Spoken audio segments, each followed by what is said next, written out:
I remember many times in Papua New Guinea when I would go on patrol, walk out to one of the remote stations, and they all had a little chapel, a little church that they'd built.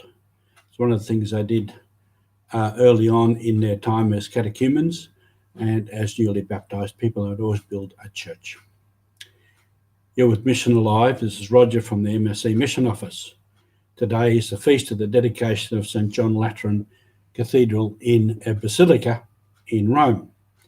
And that is a beautiful big church, big basilica. Churches are important places for us.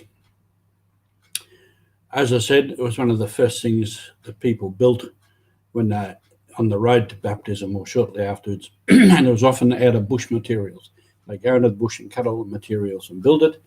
Later, if they could get money, we put an iron roof on it, and so they developed. And I remember at times here in Australia in big churches, but particularly in some of the big old cathedrals in Europe, you'd go in there and they were quiet, very prayerful. And they were built that way. The architecture was such, it was built that way, and the high windows and the ceilings were designed to lift your spirit. So churches are important, and I remember one time when I was in the seminary, the feast of John Lateran, I said to someone, I wondered why we celebrated a church.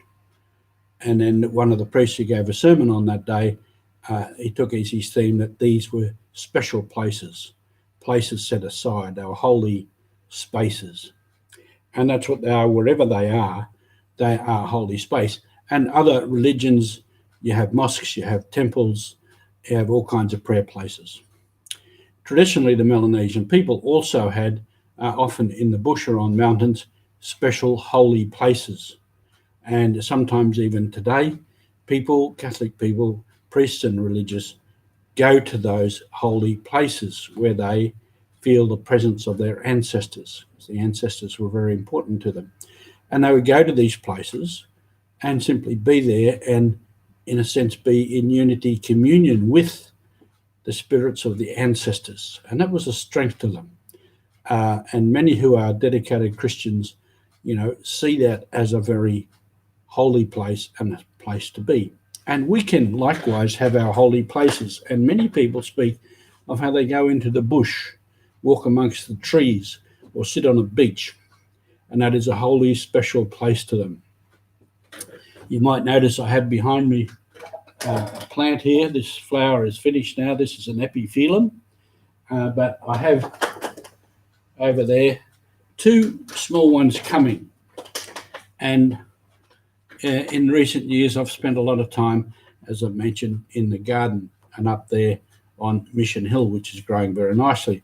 That is also like special places, and we can create those places for ourselves. And often on good programs on gardening on television, you see places where people spent many years building up their cathedral in nature, and all this is important for us because it helps us to get in touch with our spirit, with our heart, with our inner self. And all peoples have this in different cultures.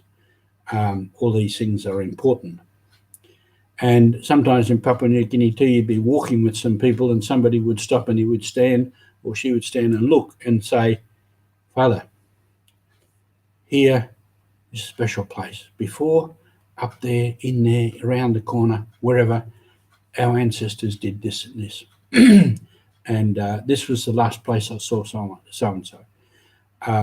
So these it's special places is what it's about. And even in the middle of the city, we can create our own special places. Or we can go to our church and just sit. Don't have to be reciting prayers or words or anything. Just sit and take in the atmosphere, because there's a presence there. There's a sacramental presence. There's the presence of the community that has gathered there many times. And when a community gathers, there is a spirit there. I believe it's the Holy Spirit, but even amongst people, there's a certain spirit. So today, we can think about and celebrate our own holy places, our special places. Thank you for being with us on Mission.